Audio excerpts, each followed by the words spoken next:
Hello, welcome. My name is Mr. Tompkins, and in this lesson we're going to talk about word problems. Now, how many people fall into this category? Go ahead and read the screen. Word problems seem to be one of the hardest kind of math problems for students to answer. The reason is because in math, they give you the numbers and it's all laid out. You have all the addition and all the subtraction and multiplication and division already given to you. In word problems, you have to figure that out on your own. You have to also be able to pick out the correct numbers to fill in with those various types of math operations. Unfortunately, in science, we don't really deal with perfect numbers or math for doing the sake of math. Instead, we do math in order to figure things out. And that means we need to look at different scenarios. Now, some scenarios we can actually go out and measure ourselves and get those numbers, but most scenarios we're not capable of doing that. So we have to look at word problems. So that means we're going to have a lot of word problems that we're going to have to be doing. So we're going to go ahead and get started and start talking about word problems, and I'll tell you my method for working word problems, and maybe it'll help you out. The first thing I want to do is I want to talk about an equation. This is going to be our first equation of the year. And in this equation, we're going to start figuring out how to calculate the speed of an object without having to look at the slope, because I'm not going to be given a slope in word problems. So let's talk about, well, what is this velocity of this object that travels on this position versus time graph?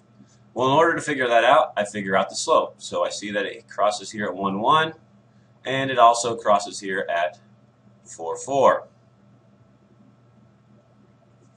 Now, we've said before that the slope, m, equals the velocity. Okay? But we also know that it's rise over run. So now I want to take this and say that the velocity is going to equal my rise values. If I look here, my rise values are given by my position, my x. And more importantly, if I were to go from 1 to 4 on my x, so from 1 to 4, then that is going to be my change in my object's position. So the equation for the change in an object's position is going to be, or what we've known as the object's position, the variable, is going to be delta x. And that's something that we've came up with before. We've talked about our displacement. And so the rise is my change in my object's position. Now if I look at my run starts here at 4 and goes all the way over to there. So my run starts here at 1 and goes to 4. So to figure that out, I take 4 minus 1, and that just so happens to be my change in time. So there's my delta t. So my equation for velocity that I've gotten from my slope equation is going to be that my velocity equals my change in position divided by my change in time. Write that down. The next thing I want to talk about was how to pick out information out of word problems. Here I have this word problem. It's number 8 in your book. It's also the first problem of your homework assignment. So I'm going to go work this for you. You should have a KERPA check sheet in front of you, and I want you to work it with me because you're going to have to turn it in. Okay, the very first one, I want you to go ahead and number that number 8 because that's exactly what it's going to be. So I'll give you a minute to pull out your KERPA check sheet and to open up your books to page 61 and look at number 8.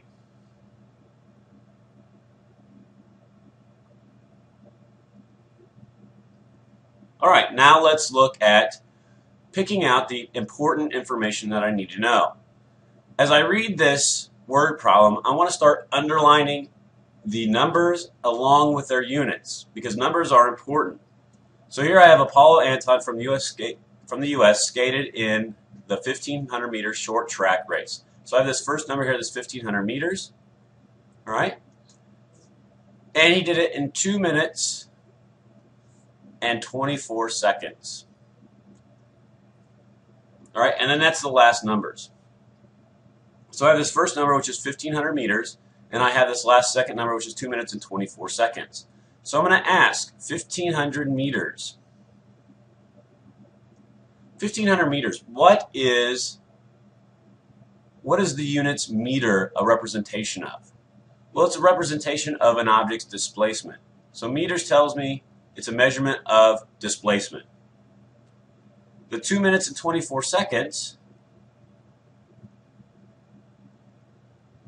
well, that's a measurement of an object's time, or a unit of time. Minutes and seconds are units of time. So I'm picked out those two pieces of information.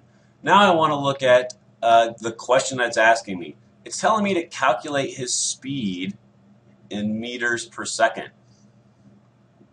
Okay? So that means I'm looking for his speed.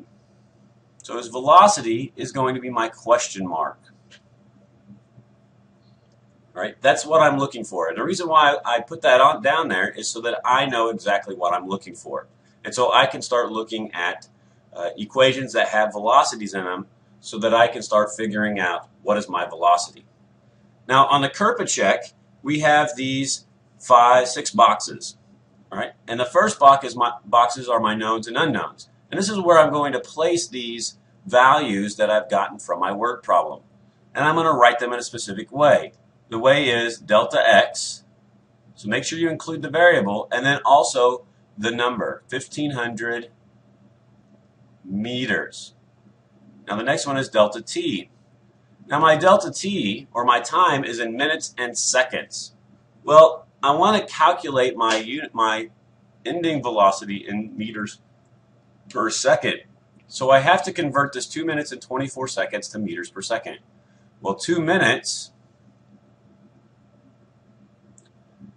is roughly, or is exactly, 120 seconds. All right, that's because there's 60 seconds in a minute, and 60 times 2 gives me 120 seconds. And then the 24 seconds is just additional. So I go 120 seconds plus 24 seconds. And I get my time period, my delta t, equal to 144 seconds. And then my unknown. My unknown is my velocity, and that's going to be my question mark. Now I'm going to go look at all the equations I have for this next box. So the next box is equations, and this is where I pick out my equation. The only thing I should see in this box is an equation. I should not see any numbers put into it. I should just see the equation with variables. And so the only equation I have so far that we've gotten all year is my velocity equals delta x divided by delta t. This third box talks about rearranging the equation. Once again, this does not involve numbers. It is all going to be variables. So let me show you an easy way to rearrange your velocity equation into an equation that we'll put in this box. In my triangle up here, I want you to go ahead and draw a triangle that looks like this. In the top, I want you to put delta x.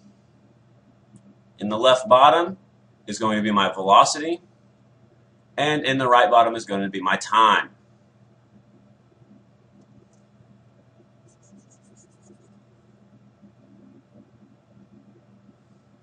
Now I'm going to show you how to rearrange this equation for what you want. So let's say I want delta x. I'm going to write down delta x equals, and then I'm going to cover up delta x in my equation. So I'm going to move this over and I'm going to cover it up.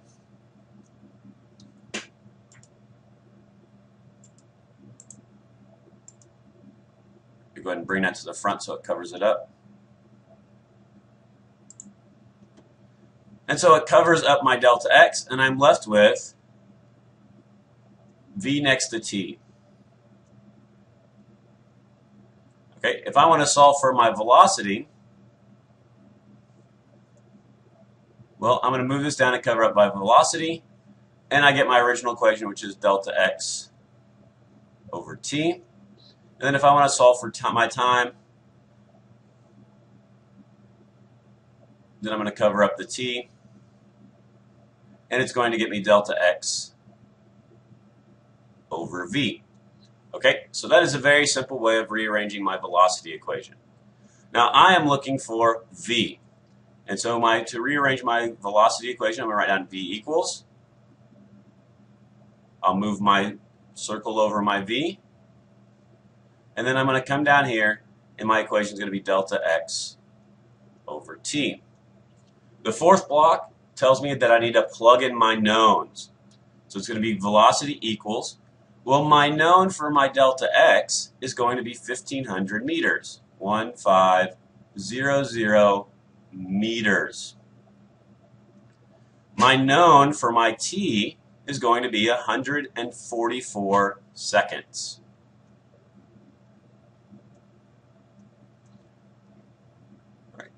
So now that I've plugged in, this is all I do here. Now it's just a matter of typing it into my calculator and getting my answer. My answer is going to be 1,500 meters divided by 144 seconds. So let's pull up a calculator. And let's go ahead and type this in. 1,500 meters divided by 144 seconds. And that gives me this number, 10.42. All right. Notice I rounded this number off to this location right here, 10.416, and my 1 rounded up to 2. The check is for checking units and direction. And so I'm going to rewrite my number, velocity equals 10.42.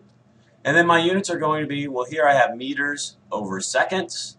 And so my units are going to be meters over seconds, or my velocity is 10.42 meters per second. Now, if you need to, go back and re-watch this video. Take notes over it.